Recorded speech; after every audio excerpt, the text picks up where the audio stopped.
Hello guys, ഇപ്പം നോമ്പ് കാലമായിട്ടൊക്കെ അതുമല്ല സമ്മർ ടൈമുമാണ്.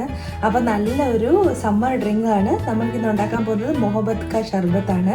അപ്പോൾ അതിന് വേണ്ടിയിട്ട് ഞാനൊരു തണ്ണിമത്തൻ എടുത്തിട്ടുണ്ട്. ഇനി ഇതിനെ നമ്മൾ അരിഞ്ഞ് നല്ല ചെറിയ കുഞ്ഞു കുഞ്ഞു പീസാക്കിയാണ് നമുക്ക് എടുക്കേണ്ടത്. അപ്പോൾ ഞാൻ എങ്ങനെ അരിയുന്നതെന്ന് കൂടെ കാണിച്ചു തരാം കേട്ടോ. പലരും പല രീതിയിലായിരിക്കും, ഞാൻ ഇങ്ങനെ കേട്ടോ അരിയുന്നത്.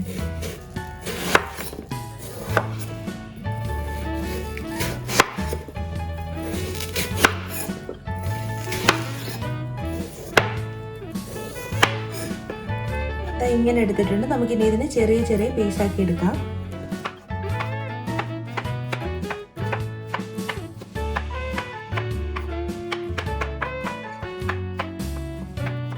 കുറച്ച് സബ്ജ സീഡ് എടുക്കാം.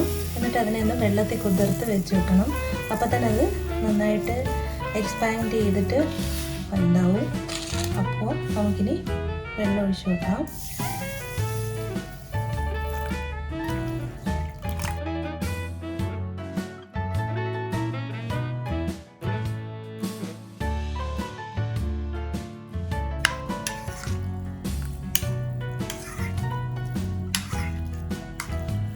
കണ്ട, ഇത് വിത്തിൻ സെക്കൻഡ്സ് തന്നെ ഇത് വലുതായിട്ടുണ്ട്.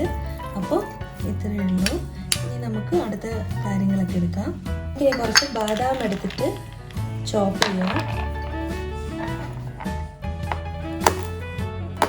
ഇതുപോലെ നീളത്തിൽ ഇടി, ഏത് നട്ട്സ് വേണേലും ഉപയോഗിക്കാം. ഞാനിപ്പോൾ ബാദാമാണ് എടുക്കുന്നത്. ഇങ്ങനെ നല്ല നീളത്തിൽ ഞാൻ ചോപ്പ് ചെയ്തെടുത്തിട്ടുണ്ട്. അപ്പോൾ നമ്മുടെ ഷർബത്ത് ഉണ്ടാക്കാൻ തുടങ്ങാം. അതിനകത്തോട്ട് ആദ്യം ഞാൻ 1/2 ലിറ്റർ നല്ല തണുത്ത പാലാണ് ഒഴിക്കുന്നത്. അതിനകത്തോട്ട് ഞാൻ ഇപ്പോൾ ഒഴിക്കാൻ പോകുന്നത് ഇത് റോസ് സിറപ്പാണ്. അപ്പോൾ ഞാൻ റോസ് സിറപ്പ് ഒഴിക്കുകയാണ്. ഇനി നമ്മൾ ഓൾറെഡി എടുത്തു വെച്ചിരിക്കുന്ന സബ്ജ സീഡില്ലേ, അത് ഇട്ട് കൊടുക്കണം.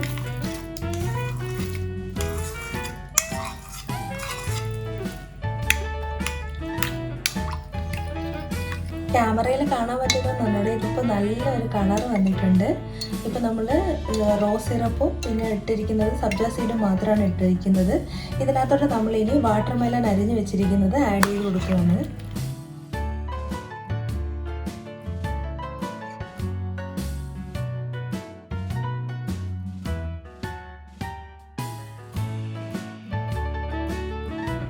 ഇനി മധുരത്തിന് വേണ്ടി മിൽക്ക് മെയ്ഡ് ഒഴിക്കാം. നിങ്ങളുടെ മധുരം എത്രയാണോ വേണ്ടത് അതനുസരിച്ച് മിൽക്ക് മെയ്ഡ് ഒഴിച്ചാൽ മതി. ഞാനിവിടെ ഒരു 1/2 കപ്പ് കണ്ടൻസ് മിൽക്കാണ് ഇട്ടിരിക്കുന്നത്. ഇനി നമുക്ക് ഇതിനകത്തോട്ട് ചോപ്പ് ചെയ്ത് വെച്ചിരിക്കുന്ന നമ്മുടെ ആൽമണ്ട് ഇട്ട് കൊടുക്കാം. അപ്പോൾ ഇത്രയേ ഉള്ളൂ കേട്ടോ, നമ്മുടെ മൊഹബത്ത് കാ ഷർബത്ത് റെഡിയാണ്. അപ്പോൾ എല്ലാവരും ഒന്ന് ട്രൈ ചെയ്ത് നോക്കണേ. കേൾക്കാൻ തന്നെ നല്ല രസമല്ലേ മൊഹബത്ത് കാ ഷർബത്ത്. അപ്പോൾ ഇത്രയേ ഉള്ളൂ കേട്ടോ, സൂപ്പറായ നമ്മുടെ മൊഹബത്ത് കാ ഷർബത്ത് റെഡി ആയിട്ടുണ്ട്. എല്ലാവരും ഒന്ന് ട്രൈ ചെയ്ത് നോക്കണേ. അപ്പോൾ ഇനി ഞാൻ വേറൊരു വീഡിയോ ആയിട്ട് വരാം. അതുവരെ ബൈ.